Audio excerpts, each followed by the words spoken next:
History tells us that powerful people come from powerful places.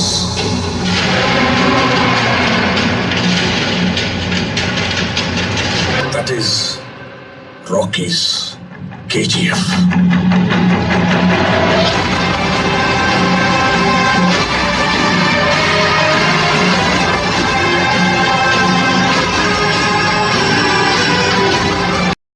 ನೀವು ಕೇಳೋ ಈ story ಕೇವಲ ಒಂದು ಕ್ರಿಕೆಟ್ ತಂಡದ ಬಗ್ಗೆ ಅಲ್ಲ, ಇದು ನಮ್ಮ ಕರ್ನಾಟಕದ ಜನರ ಬದುಕಿನ ಒಂದು ಪಾರ್ಟ್. ನಮ್ಮ ಪ್ರೀತಿ, ನಮ್ಮ ಹೋರಾಟ, ನಮ್ಮ ಸಹನೆಯ ಪ್ರತೀಕವಾಗಿದೆ.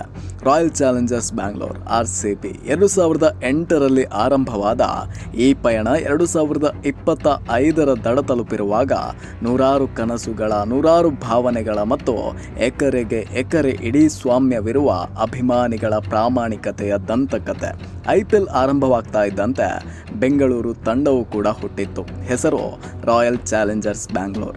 ಮೊದಲ 2-3 ಸೀಸನ್ಸ್ಗಳು ಚೆನ್ನಾಗಿ ಇರದೇ ಹೋದ್ರೂ ಕೂಡ ಅಭಿಮಾನಿಗಳ ಬೆಂಬಲ ಯಾವತ್ತೂ ಕೂಡ ಕಡಿಮೆಯಾಗಲಿಲ್ಲ. ಕ್ರಿಕೆಟ್ ಮಾತ್ರವಲ್ಲ, ಈ ತಂಡ ಕನ್ನಡಿಗರ ಆಸ್ಮಿತೆಯ ಭಾಗವಾಯಿತು. ಆದರೂ ಕೂಡ ಲೀಡರ್ಶಿಪ್ ಇನ್ಸ್ಟೆಬಿಲಿಟಿ, ತಂಡದ ಕಮ್ಮಿ ಸಾಧನೆ ಎಲ್ಲವೂ ಕೂಡ ಒಂದು ಸಂಕಷ್ಟದ ಹಾದಿಯಂತಾಗಿತ್ತು. ಆದರೆ ಸಹನೆಯಿಂದ ನೋಡುತ್ತಿದ್ದ ಅಭಿಮಾನಿಗಳು ಒಂದೇ ಮಾತು ಹೇಳ್ತಿದ್ದಿದ್ದು, ಈ ಸಲ ಕಪ್ ನಮ್ದೆ. ಮೊದಲ ಸಲ RCB ತಂಡ ಬಂದಾಗ ಕ್ರಿಕೆಟ್ ಜಗತ್ತಿಗೆ ಇದು ಬೃಹತ್ ಹೆಸರುಗಳ ತಂಡವೆನಿಸಿತ್ತು. ರಾಹುಲ್ ದ್ರಾವಿಡ್, ಅನಿಲ್ ಕುಂಬ್ಳೆ ಈ ತರ. ಆದ್ರೆ ಈ ತಂಡವನ್ನ ಸರಿಯಾಗಿ ಬಳಸಿ ಗೆಲುವಿಗೆ ತರುವಲ್ಲಿ ನಿರ್ವಹಣೆಯಲ್ಲಿ ಅಷ್ಟೊಂದು ಫಲಿತಾಂಶ ಇರಲಿಲ್ಲ. ನಿರೀಕ್ಷೆಗಳನ್ನ ಪೂರೈಸದಂತೆ ಈ ತಂಡ ಟೂರ್ನಿಯ ಮೊದಲ ಸೀಸನ್ನ ಕೊನೆಯ ಸ್ಥಾನಗಳಲ್ಲಿ ಮುಗಿಸಿತ್ತು.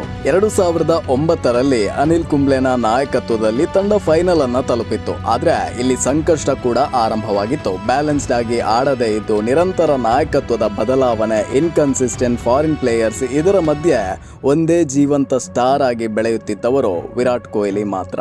ಈ ಸಮಯದಲ್ಲಿ ವಿರಾಟ್ ಕೊಹ್ಲಿ RCBನ ಒಂದೇ ಮುಖ ಆಗಿದ್ರು. ಆತ ತನ್ನ ಯೂತ್ಫುಲ್ ಅಗ್ರೆಷನ್, ಬೋಲ್ಡ್ ಆಟಿಟ್ಯೂಡ್ ಮತ್ತು ಕನ್ಸಿಸ್ಟೆನ್ಸಿ ಮೂಲಕ ತಂಡದಲ್ಲಿ ಸ್ಥಾನ ಗಳಿಸಿದ್ದ. ABD ವಿಲಿಯರ್ಸ್ ಟೀಮ್ಗೆ ಸೇರುವ ಮೂಲಕ RCBನ ಬ್ಯಾಟಿಂಗ್ ಲೈನ್ಅಪ್ ಬಲಿಷ್ಠವಾಗಿತ್ತು. ಕ್ರಿಸ್ ಗೇಲ್ ನಂತಹ ಪವರ್ ಹಿಟ್ಟರ್ ಇದ್ದಾಗ ಬ್ಯಾಟಿಂಗ್ ಮೂಲಕ ಪಂದ್ಯ ಗೆಲ್ಲುವಂತಹ ಸಾಮರ್ಥ್ಯ ಇದೆ ಅನ್ನಿಸಿತ್ತು. ಆದ್ರೂ ಕೂಡ 2016ರಲ್ಲಿ ತಂಡ ಐತಿಹಾಸಿಕ ಸೀಸನ್ ತಲುಪಿದ್ರು. ಆದ್ರೆ ಫೈನಲ್ ನಲ್ಲಿ ಮತ್ತೆ ಎಡವಿ ಬಿತ್ತು. 4 ವಿಕೆಟ್ ಕೈಯಲ್ಲಿದ್ದು ಕೂಡ ಗೆಲುವಿನ ಹತ್ತಿರವಿದ್ರೂ ಸಹ ನಿರ್ಣಾಯಕ ಕ್ಷಣದಲ್ಲಿ ಎಡವಿ ಬಿತ್ತು. ಈ ರೀತಿಯ ಮರುಮರು ತಿರುವುಗಳು RCBಯ ಅಭಿಮಾನಿಗಳಿಗೆ ನೋವನ್ನ ತರುತ್ತಾ ಬಂದವು. RCBಯ ಅಭಿಮಾನಿಗಳು ಮಾತ್ರ ಅಭಿಮಾನಿಗಳಷ್ಟೇ ಅಲ್ಲ, ಅವರು ಜೀವನದುದ್ದಕ್ಕೂ ತಂಡದ ಜೊತೆಗೆ ನಿಂತವರು. ತಂಡ ಸೋತರೂ ಸಹ ಈ ಸಲ ಕಪ್ ನಮ್ದೇ ಅನ್ನೋ ಮಾತನ್ನ ಬಿಟ್ಟಿಲ್ಲ. ವರ್ಷಕ್ಕೆ ವರ್ಷ ಈ ಸಾಲು ಇಂಟರ್ನೆಟ್ ನಲ್ಲಿ ಮೀಮ್ ಆಗೋದು, ಟ್ರೋಲ್ಸ್ ಆಗೋದು, ಮತ್ತೆ ಇದರ ಮಧ್ಯೆಯೂ ಸಹ ಬೆಳೆದು ಬಂದ ಭಾವನೆ ಅದೇ RCBನ ರಿಯಲ್ ವಿಕ್ಟರಿ.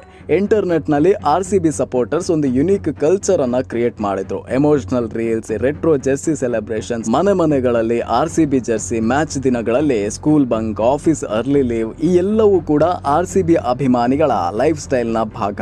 RCBಯನ್ನ ಕಾಂಟ್ರವರ್ಸಿಗಳು ಬಿಟ್ಟು ಹೋಗಿಲ್ಲ. ತಾವು ಪಡೆದಂತಹ ಮಹಾನ್ ಆಟಗಾರರನ್ನ ಸರಿಯಾಗಿ ಬಳಸಿಕೊಳ್ಳದೆ ಇದ್ದಂತಹ management, over dependence on big names ಮತ್ತು ಕೋಚಿಂಗ್ ಇನ್ಸ್ಟೆಬಿಲಿಟಿ, ಈ ಎಲ್ಲವೂ ಕೂಡ ತಂಡದ ಮೇಲೆ ಕಾಂಟ್ರವರ್ಸಿಗಳನ್ನ ಎಳೆದು ತಂದವು. ಕೆಲಸದ ವಿಚಾರಗಳಲ್ಲಿ ಕೆಲವೊಂದು ಕೋಪದ ನಿರ್ಧಾರಗಳು ಕೂಡ ಕಂಡು ಬಂದಿತ್ತು. ರಾಹುಲ್ ದ್ರಾವಿಡ್ ನನ್ನ ಉಳಿಸದೆ ಬಿಡೋದು, KL ರಾಹುಲ್ ನನ್ನ ಬೇರೆ ಟೀಮ್ಗೆ ಕಳಿಸೋದು, ಗೇಲ್ ನನ್ನ ಡ್ರಾಪ್ ಮಾಡೋದು, ಈ ಎಲ್ಲ ಹಂತಗಳಲ್ಲಿ ಅಭಿಮಾನಿಗಳು ನಿರಾಸೆಗೊಂಡ್ರು. ಸೋಷಿಯಲ್ ಮೀಡಿಯಾದಲ್ಲಿ ಮ್ಯಾನೇಜ್ಮೆಂಟ್ ವಿರುದ್ಧದ ಘೋಷಣೆಗಳು ಕೂಡ ನಡೆದವು. ಆದ್ರೆ ಈ ಎಲ್ಲ ವಿವಾದಗಳು ಕೂಡ ತಂಡದ ದಿಕ್ಕನ್ನ ಬದಲಾಯಿಸುವಂತಹ ಒಂದು ಅವಶ್ಯಕ ಆಯಾಮವಾಯಿತು. ವಿರಾಟ್ ಕೊಹ್ಲಿ 2013ರಿಂದ 2021ರವರೆಗೆ ತಂಡದ ನಾಯಕನಾಗಿದ್ರು. ಟ್ರೋಫಿ ಬಾರದೇ ಇದ್ರೂ ಸಹ ಆತನ ಆಟಿಟ್ಯೂಡ್, ಅಗ್ರೆಷನ್, ಅನ್ಮ್ಯಾಚ್ಡ್ ಫಿಟ್ನೆಸ್ ಮತ್ತು ನೆವರ್ ಗಿವ್ ಅಪ್ ಸ್ಪಿರಿಟ್ ಎಲ್ಲ RCB ಫ್ಯಾನ್ಸ್ಗೆ ಮಾದರಿಯಾಗಿತ್ತು. ನಂತರ ಫ್ಯಾಫ್ ಡು ಪ್ಲೆಸಿಸ್ ನಾಯಕನಾಗಿ ಎಕ್ಸ್ಪೀರಿಯನ್ಸ್ ಮತ್ತು ಕಾಮ್ನೆಸ್ ಅನ್ನ ತರಲಾಯಿತು. ಮ್ಯಾಕ್ಸ್ವೆಲ್ ನ ಅನ್ಪ್ರೆಡಿಕ್ಟೇಬಲ್ ಸ್ಟೈಲ್ ಕೂಡ ತಂಡಕ್ಕೆ ಬ್ಯಾಲೆನ್ಸ್ ಅನ್ನ ತಂದುಕೊಡ್ತು. ಈ ಹೊಸ ಬದಲಾವಣೆಗಳೊಂದಿಗೆ ಒಂದು ಮೆಚೂರ್ಡ್ ಫ್ರಾಂಚೈಸ್ ಆಗಿ ಬೆಳೆದು ಬಂದದ್ದು ಸ್ಪಷ್ಟವಾಗಿತ್ತು. ಈ ವರ್ಷ 2025 RCBಗೆ ಅಭೂತಪೂರ್ವ ಪ್ರೋತ್ಸಾಹ ದೊರೆಯುತ್ತೆ. ಎಲ್ಲ ಆಟಗಾರರು ಕೂಡ ಸೆಟಲ್ಡ್ ಆಗಿ ಆಡ್ತಿದ್ದಾರೆ. Fans across Karnataka red Jersey ತೊಟ್ಟು ಮಾರ್ಚ್ ಮಾಡ್ತಿದ್ದಾರೆ.